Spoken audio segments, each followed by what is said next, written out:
Hi, everyone. Just a couple of things before we start. First of all, you will have found a feedback form on your seat. Please hold that and please fill it in by the end to tell us how we did, because the idea is to keep improving and to keep getting better. And apparently there is competition with a smart watch, Apple Watch, sorry. Thanks, Mark. And rumors have it that only the positive feedback forms will be eligible, but don't believe that. Honestly, don't believe that. Just write whatever you want. And secondly, thank you very much to everyone who filled in the survey that we sent before our session. Just want to let you know that we've seen all your results and we've taken them into consideration. We did tweak and adapt our presentation to make sure that A, we talk about emotional wellness and mental health even more. And we are focused on practical examples and nuggets of initiatives that we've either seen organizations doing or we've helped organizations implementing. So I think, yeah, we can start. My name is Olga Skouteli. And I'm Gaby Joyner. And we both work for Willis Towers Watson in our talent practice. And we really work with organizations to help them engage and motivate their talent to be at their best at all times. And what we really wanted to talk to you about today is the link between leadership, management, and culture, and how to build a resilient culture in the workplace. As I said, we work with organizations, and we work with organizations on a regular basis to help them design their well-being strategies to deliver experiences and strategies for their employees to keep them engaged, motivated, and healthy and productive throughout their time within organizations, so without what we call the employee life cycle. It's becoming increasingly essential that organizations and employers, such as yourselves in the room today, really start to own the well-being agenda. We know that it has an impact on productivity, and we know that it has an impact on costs. So it's increasingly fundamental that it is managed by employers.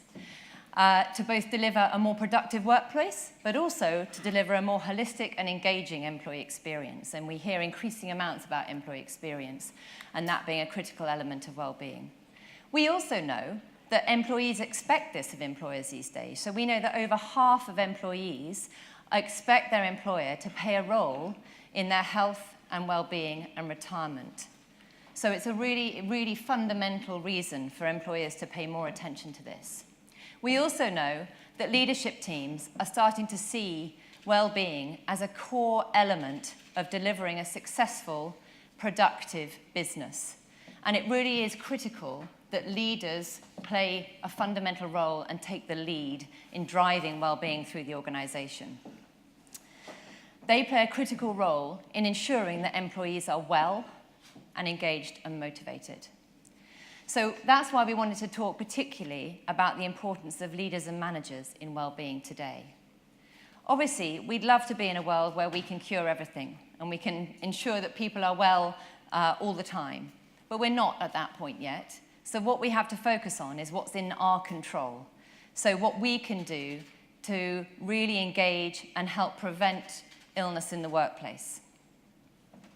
So what do we mean by well-being? For us, it's a target, it's an aspiration, and it really encapsulates the whole element, and this links in nicely from the previous talk. It really encapsulates all elements of what we consider to be our kind of well-being framework. So it's about being healthy and fit at work. It's about being healthy and fit both in work and outside of work, so that links to careers and development within the organization. But it also links to psychological, emotional, and social well-being, and of course, being financially in control and financially well. So moving on. Why is this important? So why should you be paying attention to it? Well, I imagine that's why most of you are here today. But we know, and as this will have followed on from the previous session, well-being really has an impact on the business. It has an impact on the bottom line. So we know that employees in poor health tend to report more absence, and they tend to report that they are less engaged. And that has an impact on your bottom line. That has an impact on your performance. We also know that if people are not well, then they're probably making pulls on the benefits you have in place. So you'll have an impact on your cost of claims. And that is probably the most tangible aspect that we would hope to impact and we'd hope to control through the way we manage well-being in the organization. And then finally, everything is out there these days on social media. We know that increasingly employers are paying attention to employee NPS. You know, there are views out there on Glassdoor. So your reputation as an employer and how you care for your employees is out there, it's public. So we have to make sure that it's right. Why are people unwell? Well, probably unsurprisingly, we've got stress at the top of this chart. We've also got lack of physical activity, we've got poor nutrition, we've got lack of sleep. Now, if you look at all of those things, they're probably all contributing factors to why stress is at the top of this chart, or manifestations of. So again, it's increasingly important that we take a holistic view of well-being. We can't just tackle one aspect, we've got to tackle all of them. So today we will talk about resilience, but why resilience? Well, because as Gaby said, we're focused on prevention, and resilience is a mechanism for prevention. What we do see as an emerging trend with few organizations is actually shifting their focus from reaction, from addressing issues, from handling claims, to prevention, which means building a resilient culture and implementing ways of working that people can be healthier, more productive, more engaged, better. How we define resilience? Well, we defined it as this inner strength to not let problems become problems.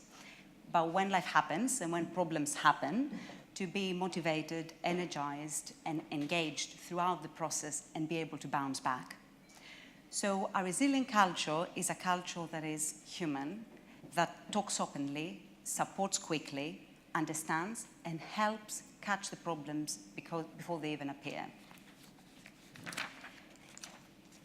It's important that we follow a systematic approach to wellness, which is why we've developed this framework with the 3 stages where we talk about wellness. There's three stages being prevention, reaction, and return. The policies and programs that you have in place can only go so far. What will activate them and what will make real difference is these behaviors and the behavioral change that you need by stage. So what we wanted actually to do is take you through the behavioral change across this system that is needed, and also the importance that leaders and managers play in making this behavioral change happen, implementing these new ways of working. And building this culture of resilience, the ways of working in an organization that enable these open and human conversations. So when we look at prevention, what are we talking about? We're talking about building resilience, being strong and healthy and fit to work and to succeed.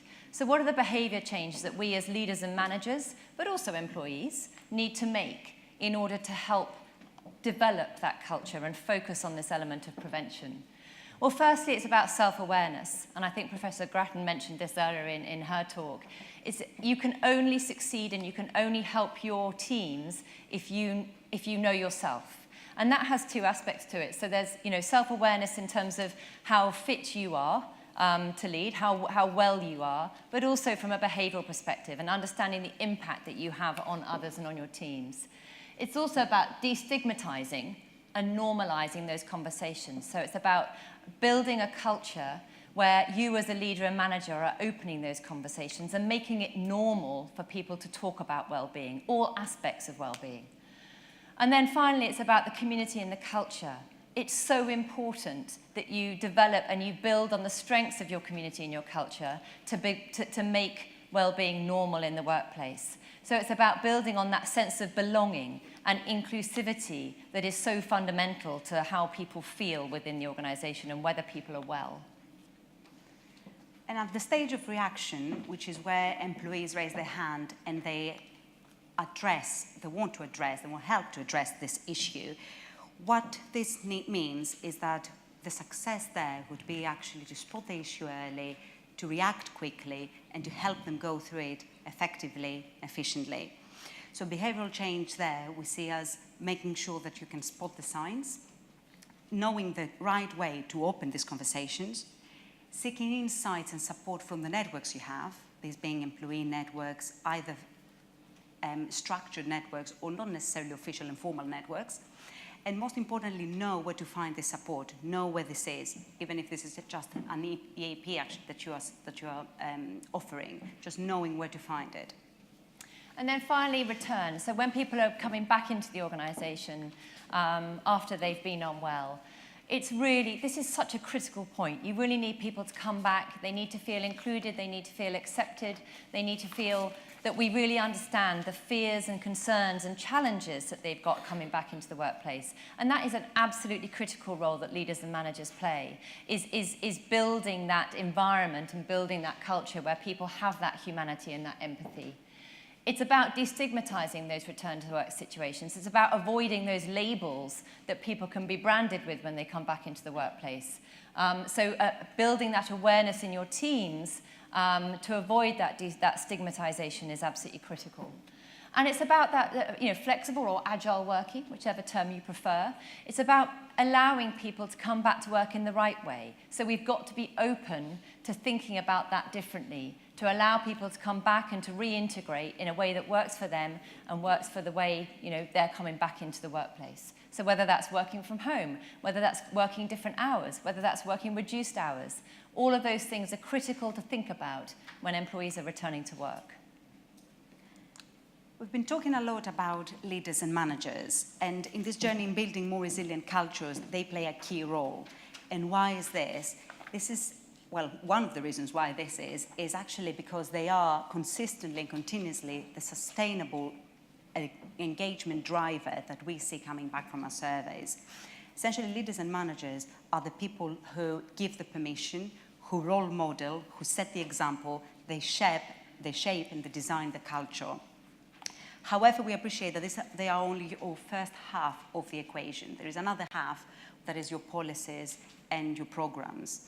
However, today we are focusing on what this behavior change that they can actually inspire and make themselves can help in this resilient culture. And we're focusing there because we do hope that in one way or another, the policies and programs somehow are in place already within your organizations. So it's about how to activate them through behaviors. So what we want to do now is actually go through the 3 stages and give you some very practical examples of what organizations are doing, what we're helping them implementing around this behavioral change that we are talking about. And we'll give examples of mainly managers and leaders, and naturally we will spend a bit more time on the prevention stage because this is your foundation, this is your basis. And if you do this right, the success is that hopefully most of your workforce will stay in that side of the cycle and they won't need to go through the reaction and the return of it. So we mentioned self-awareness as a critical aspect of leading and managing an environment of well-being, a resilient culture. So what do we mean by that? I mentioned that there are 2 aspects to that. One is understanding yourself and how well you are and how fit you are to lead. And there are ways we work with organisations around that. And so that involves some kind of physical assessment. And these aren't just fitness assessments. They're a whole combination, a holistic look at how well you are to enable you as a leader and manager to think about how you change your lifestyle, how you change your diet in order to get more sleep or to be more productive in the workplace. So really understanding what that means for you is absolutely critical because only if you're well can you help others be well. The other aspect to it is capability and behaviour. And we work with organisations using some psychometric tools. So we use a tool called Saville Leadership Impact to understand the behaviours and the impact that your behaviours have on your teams. And only if you have that understanding and that self-awareness can you modify those behaviours to ensure that you're not impacting on your team's well-being. It's having that self-awareness top of mind really helps you become a more effective leader or manager. And there are some amazing apps out there that do help. They're not restricted to leaders and managers, but help your whole workforce build this self-awareness. There are apps that help you self-profile yourself, if that makes sense, by explaining to you who you are, what you do well, what you don't do, and essentially, consequently, what you need to start doing or stop doing.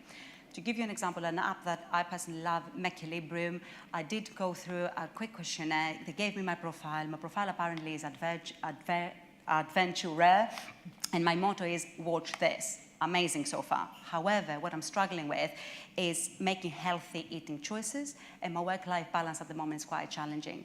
So they keep actually nudging me with content that is relevant to me to really help me address these issues and make me eat better, have a better actually understanding of my nutrition and the importance in place, and actually regain this balance.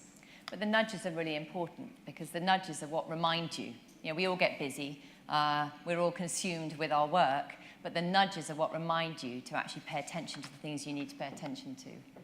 Thinking about self-prioritization, so this links in quite nicely with the idea of role modeling that we're going to come on to talk about next, but being clear about what is important to people and having people articulate that to develop this culture of openness and transparency. We've worked with an organization starting at the leadership level, but the idea was of cascading it down through the organization to think about, as leaders and managers, articulating the one or two things that are really important to you from a well-being perspective. And when I say articulating, being very open with the whole organization about what those are. And we worked with one leader, and his key priority from a well-being perspective was to get home and have dinner with his children twice a week. It was vital for him. Another one said it was to get home at a decent time on a Friday and not to check email over the weekend. And then if I think about myself as a leader, it's about, for me, being able to get out of work and collect my children from school once a week. It's being really open about those kinds of things that start to develop this culture and this transparency in the organisation where it's okay to talk about well-being and it's okay to articulate what's important for you. And in this vein, it's very much what we really see is the power of stories, the power of actually really being human, opening up and being transparent. What we do see with organizations is when leaders and managers open up and share their personal stories where they might have a challenge, either a physical challenge or mental health challenge, and they do share these stories. What's really powerful is, and we've actually done this within our organisation, is once you get leaders to start to share these stories, then you get employees who start to share the stories as well. And instantly, it's becoming normal. You're humanising the conversation about well-being. And that is where you can really start to make a difference. The last thing we wanted to talk about here is just around building awareness, engagement, and education. Now, this becomes a little bit more tangible. It's slightly less behavioural. But it's about, as an organisation and that role you play as an employer, start really taking a role in educating and building that awareness. And interestingly, you'll see a kind of screenshot of it down here. We saw recently that the Mental Health UK and the Money Advice Service have joined up, and they've created the first portal that we've ever seen, which really starts to make that link and talk about that link between financial well-being and mental health, which ties in nicely to the previous session. But it's really powerful. We know these elements of well-being are all interconnected, and that's why this holistic view is so important. And on that note of financial wellness and financial well-being, we are working at the moment actually with an organization following the equation that more engagement means more interest, and more interest means being more in control, which allows you to alleviate the stress around your finances. To Jenny's point about being in control, being the way essentially, or one of the ways at least, to make you less stressed around your financials. What we have done with them is we created a hub, a one-stop shop, where we had a lot of content in there, videos from peers, podcasts, articles, to build education and build awareness. And together with that, we did an engagement device, which was a quiz, a really simple quiz that, again, helped give you a score. Back to the point of self-awareness. First of all, to understand how engaged were your finances. It's not about being good or bad, it's about how engaged you are. And then giving you a target. So as people, naturally, when we are 6 out of 10, we want to get 10 out of 10. So this is driving them to this one-stop shop to learn and get better. And also driving that interaction with the idea, with the concept of financial well-being, because people do want to go back and redo the quiz to see whether they've improved or not. Exactly. So moving on, we're going to move on to reaction now. Yes, and we will fly through it because I know we only have a minute. So this is where managers can help, especially because they are the main go-to people when issues happen, when problems arise. First thing is about spotting early signs and creating education and awareness to managers and leaders of what these signs could look like. People are different, they have different signs, they express them in different ways. It's so important that there is awareness and education around how to spot them. And there are several ways you can play a key role in that. One is having a mental health champion group, or even just a wellbeing champion group who are trained and aware and able to help you spot those signs. The other aspect that's really important is when you can spot those signs early, you can make quick adjustments to try and stop an issue becoming a full-blown problem. So as a leader or a manager, if you spot a sign that someone's struggling, you can immediately think about, okay, well, what might be causing that? If it's workload, let's see what we can offload. Let's see whether we can let them work flexibly for a while. Let's see if we can give them some time off. The sooner you can make those kind of adjustments, the quicker you will help address the problem. And a very quick point on that, it sounds very simple, but you will be surprised to know how many organizations don't have communications in place on what support they already offer. People don't know how to find it, where to go to. So communications campaigns around this is very important so people actually can access them quickly and they're accessible for them. So then thinking about return to work, again, as I said earlier, a very critical aspect. Here, there are some critical things around awareness training. So I don't know, Olga, you were going to say something about unconscious bias? Yes, the preconceptions actually of people returning, conscious and unconscious bias of what this means. So it's very important that you can address this, and normalize and destigmatize the conversation for people returning to work in order to make it smoother, more human, and easier for them. There are some other aspects there that we're running out of time to talk about, but again, thinking about those staggered returns to work is really important, and the ways you work within a team and being aware of those triggers is vital. We just wanted to leave you with just a few thoughts that reinforce what we've been talking about through today, but I think the key aspect is there's no silver bullet. What's critical about building this resilient culture in the workplace is a series of behavioural changes, a series of behavioural interventions that start to build this culture where it's open and people are able to talk about well-being and manage well-being effectively. Thank you very much. Thank you.